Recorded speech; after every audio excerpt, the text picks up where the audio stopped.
Actually ಬಂದ್ಬಿಟ್ಟು ಇವರು ಗಿಳಿಶಾಸ್ತ್ರ ಯಾವ ತರ ಇರುತ್ತೆ ಆ ತರದಲ್ಲಿ ಇವರು ಒಂದು ಸ್ಟೈಲಿಯಲ್ಲಿ ಇಲ್ಲಿ ಅವರು ನಮಗೆ ಜ್ಯೋತಿಷ್ ಹೇಳ್ತಾರೆ. ಈಗ ಆಲ್ರೆಡಿ ನಾನು ಬೇರೆಯವ್ರನ್ನ ಜ್ಯೋತಿಷ್ ಹೇಳಕ್ಕೆ ನನ್ನ ಫ್ರೆಂಡ್ಸ್ನ ಕುತ್ಕೊಂಡಿದ್ದೀನಿ.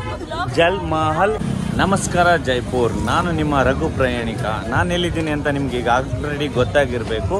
ನಾನು ಬಂದ್ಬಿಟ್ಟು ಜೈಪುರನಲ್ಲಿದ್ದೀನಿ. ನನ್ನ ಜೊತೆಗೆ ನೀವಿದ್ದೀರಾ ಅಂತ ಅಂದ್ಕೊಂಡು ಈ ವಿಡಿಯೋನ ಸ್ಟಾರ್ಟ್ ಮಾಡ್ತಾ ಇದ್ದೀನಿ. ಜೈಪುರಲ್ಲಿ ಬಂದ್ಬಿಟ್ಟು ನಾನು ಇವಾಗ ಜಲ್ ಮಹಲ್ ಹತ್ರ ಬಂದಿದ್ದೀನಿ. ಓಕೆ, ಇವಾಗ ನಾವು ಎಂಟ್ರಿ ಆಗ್ತಾ ಇದ್ವಿ. ಇಲ್ಲಿ ಎಂಟ್ರಿ ಫೀಸ್ ಬಂದ್ಬಿಟ್ಟು 50 ರೂಪೀಸ್ ಇದೆ. ಪಾರ್ಕಿಂಗ್ ಚಾರ್ಜಸ್ ಬಂದ್ಬಿಟ್ಟು 50 ರೂಪೀಸ್ ತೊಗೊಂಡಿದ್ದಾರೆ. ಪರ್ ಪರ್ಸನ್ ಬಂದ್ಬಿಟ್ಟು 50 ರೂಪೀಸ್. ನಮಗೆ ಏನಿದೆ ಅಲ್ಲಿವರೆಗೆ ಬಿಡೋದಿಲ್ಲ. ನೀವು ನೋಡ್ತಾ ಇರ್ಬೋದು, ಇಲ್ಲೆಲ್ಲ ಕೆಲವೊಬ್ರು ಪ್ರೀ ವೆಡ್ಡಿಂಗ್ ಫೋಟೋಶೂಟ್ ಎಲ್ಲಾನು ಮಾಡ್ತಾ ಇದ್ದಾರೆ. ಜಲ್ ಮಹಲ್ ಹತ್ರ ಫೋಟೋಶೂಟ್ಗೆ ಅಂತ ಹೇಳಿ ಮಾಡಿಸಿದಂಥ ಜಾಗ ಇದು. ಏನಂದರೆ ಇದರ ವಿಶೇಷತೆ ತುಂಬ ಇದೆ. ಯಾವ ಥರ ಅನ್ನೋದನ್ನ ಕೂಡ ನಾನು ಎಕ್ಸ್ಪ್ಲೇನ್ ಮಾಡ್ತಾ ಹೋಗ್ತಾ ಇರ್ತೀನಿ. ನೋಡ್ತಾ ಇರ್ಬೋದು, ಯಾವುದೇ ಥರ ಮೇಂಟೆನೆನ್ಸ್ ಏನೂ ಇಲ್ಲ. ಹಾಗಾಗಿ ಇಲ್ಲೆಲ್ಲ ಕೆಟ್ಟೋಗಿದೆ. ಒಳಗಡೆ ಅಂತೂ ಬಿಡ್ತಾ ಇಲ್ಲ. ಇದು ಏನು ನೋಡ್ತಾ ಇದ್ವಿ, ಇದು ಬಂದ್ಬಿಟ್ಟು ಜಲ್ ಮಹಲ್ ಔಟ್ಸೈಡ್ ಇದೆಲ್ಲ.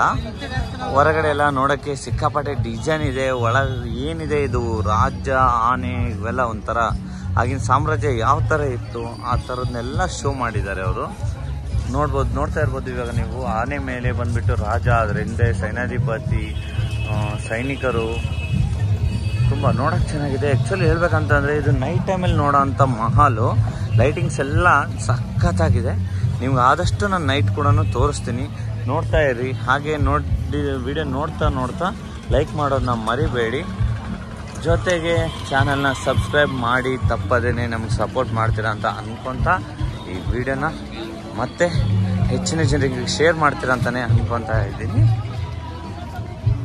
ನೀವೇನು ಹಿಂದೆ ಬೆಟ್ಟ ನೋಡ್ತಾ ಇದ್ದೀರಾ ಅದು ಬಂದ್ಬಿಟ್ಟು ನರ್ಹಗಢ್ ಬೆಟ್ಟಗಳು ಅಂತ ಕರೀತಾರೆ. ಈ ಸರೋವರ ಏನು ನೋಡ್ತಾ ಇದ್ದೀರಾ ಅಂದರೆ ಈ ನೀರೇನು ನೋಡ್ತಾ ಇದ್ದೀರಾ, ಈ ಸರೋವರದ ಹೆಸರು ಬಂದ್ಬಿಟ್ಟು ಮನ್ಸಾಗರ್ ಸರೋವರ ಅಂತಲೇ ಕರೀತಾ ಇದ್ದಾರೆ. ನಿಮಗೆ ಈ ಮಿಡಿಲಲ್ಲಿ ಏನು ಕಾಣ್ತಿದೆ ಇದು ಬಂದ್ಬಿಟ್ಟು ಜಲ್ ಮಹಲ್ ಅಂತ. ಈ ಜಲ್ ಮಹಲ್ ಬಂದ್ಬಿಟ್ಟು 1669ರಲ್ಲಿ ನಮ್ಮವರು ಸ್ಟಾರ್ಟ್ ಮಾಡಿದರು. ನಮ್ಮವರು ಅಂತಂದರೆ ಬೇರೆ ಯಾರೂ ಅಲ್ಲ. ಇವರು ಸ್ಟಾರ್ಟ್ ಮಾಡಿರೋದು ಬಂದ್ಬಿಟ್ಟು ರಜಪೂತ್ ಮತ್ತು ಮೊಘಲ ವಾಸ್ತುಶಿಲ್ಪದ ಅವ್ರು ಮಾಡಿರೋದು. ಇದನ್ನು ಸ್ಟಾರ್ಟ್ ಮಾಡಿದ ಮೇಲೆ ಭಾಳ ಟೈಮ್ ತೊಗೊಂಡ್ರು ಅವರು ಚೇಂಜಸ್ಗೆ. ಯಾಕೆ ಅಂತಂದರೆ ಸ್ವಲ್ಪ ನೋಡೋಕ್ಕೆ ಚೆನ್ನಾಗಿರಲಿ ಆ ಥರ ಅಂತೇಳಿ ಭಾಳ ಬದಲಾವಣೆ ಎಲ್ಲ ಮಾಡಿದರು. ಇದ್ರ ಮೇಲೆ ಬದಲಾವಣೆ ಮಾಡಿದ ಮೇಲೆ ಇದು 18ನೇ ಶತಮಾನದ ವ್ಯಾಪಕ ನವೀಕರಣ ಮತ್ತು ವಿಸ್ತರಣೆಗೊಳ್ಳಲಾಯಿತು. ಅಂದರೆ ಏನು ಬೇಕು, ಯಾವ ಥರ ಬೇಕು ಅನ್ನೋದೆಲ್ಲ ಮಾಡಿದರು. ಇದರ ಮೂಲ ಉದ್ದೇಶ ಬಂದುಬಿಟ್ಟು ರಾಜನಿಗೆ ಒಂದು ಉದ್ದೇಶ ಏನಿತ್ತಂದರೆ ಬೇಟೆ ಆಡೋ ಸಮಯದಲ್ಲಿ ನನಗೊಂದು ಗೆಸ್ಟ್ ಹೌಸ್ ಥರ ಬೇಕು ಅನ್ನೋದು ಇತ್ತು ಅವ್ರಿಗೆ. ಸರಿ, ಆ ಗೆಸ್ಟ್ ಹೌಸ್ಗೆ ಮಾಡೋಣ ಅಂಥೇಳಿ ಇದನ್ನು ಅವ್ರು ಮಾಡಿಕೊಂಡ್ರು.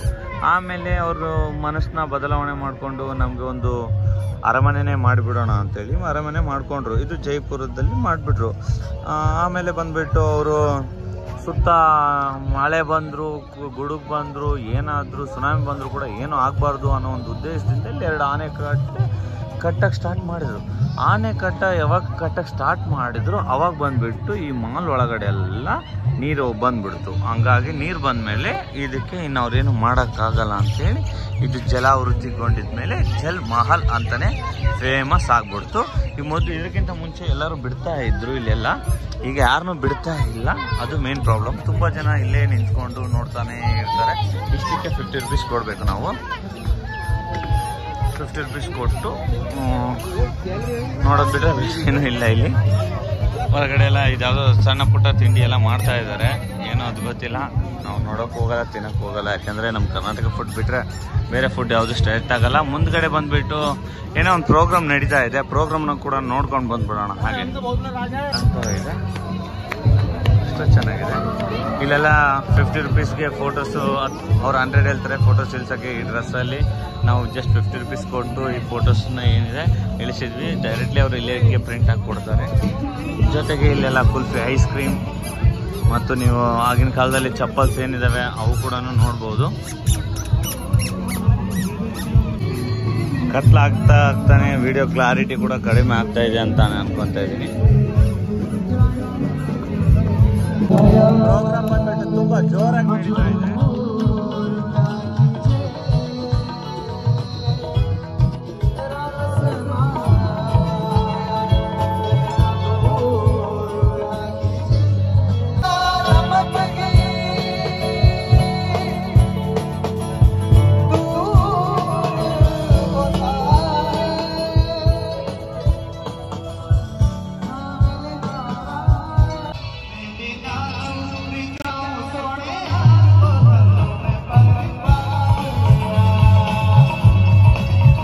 ಆಕ್ಚುಲಿ ಬಂದ್ಬಿಟ್ಟು ಇವರು ಗಿಳಿಶಾಸ್ತ್ರ ಯಾವ ತರ ಇರುತ್ತೆ ಆ ತರದಲ್ಲಿ ಇವರು ಒಂದು ಸ್ಟೈಲಿಯಲ್ಲಿ ಇಲ್ಲಿ ಅವರು ನಮ್ಗೆ ಜ್ಯೋತಿಷ್ ಹೇಳ್ತಾರೆ. ಈಗ ಆಲ್ರೆಡಿ ನಾನು ಬೇರೆಯವ್ರನ್ನ ಜ್ಯೋತಿಷ್ ಹೇಳಕ್ಕೆ ನನ್ನ ಫ್ರೆಂಡ್ಸ್ನ ಕುತ್ಕೊಂಡಿದ್ದೀನಿ.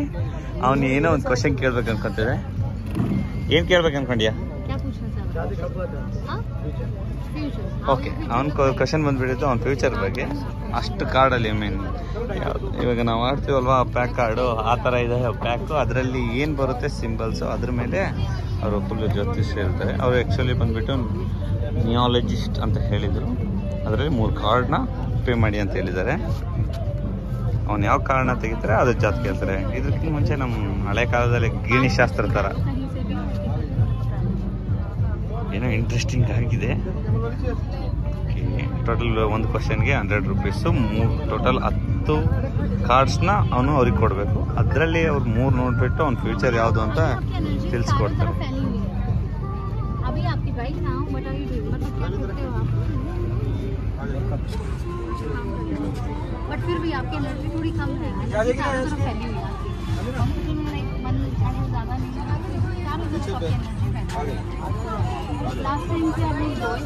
ವಿಡಿಯೋನ ನೋಡಿದ್ರಲ್ವಾ, ಇಷ್ಟ ಆಯ್ತು ಅಂತ ಅನ್ಕೊಂತೀನಿ. ದಯವಿಟ್ಟು ಶೇರ್ ಮಾಡೋದನ್ನ ಮರಿಬೇಡಿ, ಸಬ್ಸ್ಕ್ರೈಬ್ ಮಾಡೋದನ್ನ ಮರಿಬೇಡಿ. ಇನ್ನು ಹೆಚ್ಚಿನ ವಿಡಿಯೋಸ್ಗಳನ್ನೇ ಮಾಡೋದಕ್ಕೆ ದಯವಿಟ್ಟು ಸಪೋರ್ಟ್ ಮಾಡ್ತೀರಾ ಅಂತ ಅನ್ಕೊಂತಾ ಈ ವಿಡಿಯೋ ಇಲ್ಲಿಗೆ ಮುಗಿಸ್ತಾ ಇದ್ದೀನಿ. Thank you so much.